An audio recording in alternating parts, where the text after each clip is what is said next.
Hello बच्चों, चलिए आज का हमारा प्रश्न है अवकल समीकरण x dy बट्टे में dx प्लस वाई बराबर एक्स स्क्वायर गुणा वाई की घात 4 का हल है। हमें याद करना है इनमें से कौन सा इसका एक हल होगा। तो यहाँ से इस प्रश्न को करने हेतु हमारे पास यहाँ से हमारी मुख्य अवधारणा कार्य करेगी। मुख्य अवधारणा यहाँ से हम लेके चलेंगे इस प्रश्न को सरल करने के लिए। यदि हमें देखिएगा अवकल समीकरण dy बट्टे dx प्लस पी एक्स गुणा वाई बराबर में क्यू एक्स के रूप में समीकरण दी गई है, तो ऐसे समीकरण रेखिका अवकल समीकरण कहलाती है। और इस रेखिका अवकल समीकरण का हल लिखा जाता है वाई गुणा में आई एफ का अर्थ समाकल गुणांक बराबर आ जाएगा समाकलन क्यू एक्स गुणा में हम लिख देंगे यहाँ से आई एफ, साथ ही लगा देंगे डी एक्स प्लस समाकलन स्थिरांक लगा देंगे यहाँ से सी। तो यदि अब हम यहाँ से प्रश्न के अनुसार देखें इस पूरी समीकरण को हम यदि सरल करेंगे तो यह समीकरण हमारे पास लिखी जा सकती है 1 बट्टे वाई की घात 4, दोनों पक्षों में हम वाई की घात 4 गुणा एक्स का भाग दे देते हैं। साथ ही आ जाएगा डी वाई बट्टे डी एक्स प्लस यहाँ से आ जाएगा हमारे पास y की घात 3 बन जाएगी और 1 बट्टे में x आ गया। 1 बट्टे में x गुणा y की घात 3 बराबर आ जाएगा x का भी भाग दे रहे हैं तो x आ गया और y की घात 4 से y की घात 4 कट जाएगा। इसे सरल करने के लिए यहाँ से हम मान लेते हैं माना 1 बट्टे y की घात 3 बराबर है हमारे पास यहाँ से t के। तो दोनों पक्षों का अवकलन कर दे, माइनस का 3 बट्टे y की घात 4 dy बट्टे dx बराबर हमारे पास क्या आ जाएगा, यह बराबर आ रहा है dt बट्टे में dx के। तो यदि अब हम इससे मान प्रतिस्थापित कर दे तो हमारे पास समीकरण क्या बन सकती है, माइनस का 1 बट्टे 3 आ गया, यहाँ से हमारे पास dt बट्टे में dx आ जाएगा और प्लस में आएगा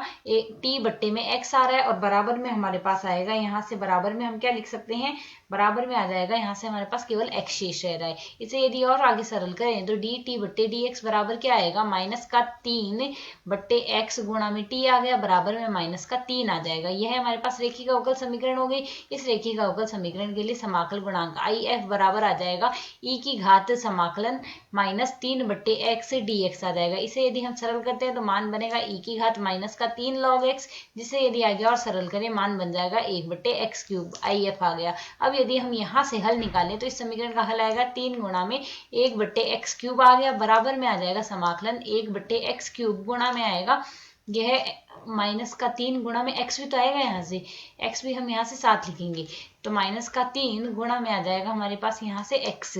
यह आ गया यहाँ से हमारे पास और साथ ही dx लगा देंगे प्लस आ गया समाकलन स्थिरांक c, यह हमारे पास मान आ जाएगा। इसे यदि हम आगे सरल करते हैं तो t बट्टे में x क्यूब, इसे सरल करके हम देख सकते हैं x से x को काट देंगे, माइनस का 1 बट्टे एक्स स्क्वायर बचा जिसका समाकलन माइनस का 1 बट्टे एक्स बनेगा तो माइनस माइनस हो जाएगा प्लस, तो 3 बट्टे में x आ गया मान प्लस समाकलन स्थिरांक आ जाएगा c। इसे यदि हम आगे और सरल करें तो हम यहाँ से इसे क्या लिख सकते हैं, यह आ जाएगा t बराबर x क्यूब को हम यहाँ से वज्र गुणा कर देते हैं तो मान आएगा 3 गुणा एक्स स्क्वायर प्लस सी एक्स क्यूब आ जाएगा हमारे पास, यही मान आएगा यहाँ से। अब t का मान पुनः प्रतिस्थापित कर दे तो यह आएगा 1 बट्टे में y, हमने क्या माना है t बराबर 1 बट्टे वाई क्यूब, तो 1 बट्टे वाई क्यूब आ गया बराबर आएगा यहाँ से हम एक्स क्यूब उभयनिष्ठ ले लेंगे, शेष बचेगा 3 प्लस सी, यह हमारे पास मान आ गया। इसे यदि हम आगे और सरल करते हैं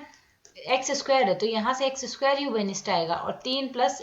सी एक्स आ जाएगा। तो यदि हमें यहाँ से निकालना क्या हो, वाई क्यूब यदि निकालना हो तो यह आएगा 1 बट्टे में एक्स स्क्वायर गुणा में 3 प्लस सी एक्स, यह मान हमारे पास आ गया। अब यदि हम यहाँ से विकल्पों से तुलना करें तो इसे हम वज्र गुणा और कर देते हैं तो वज्र गुणा करने से मान क्या आ जाएगा, एक्स स्क्वायर गुणा में वाई क्यूब गुणा में 3 प्लस सी एक्स बराबर आ जाएगा 1। तो यदि अब हम यहाँ से विकल्पों से तुलना करें तो एक्स स्क्वायर गुणा में वाई क्यूब आ रहा है और 3 प्लस सी एक्स बराबर 1, अर्थात यहाँ से हमारा विकल्प बी जो है यहाँ से हमारा सही हल, विकल्प बी हमारा यहाँ से सही हल होगा। शायद समझ आया, धन्यवाद।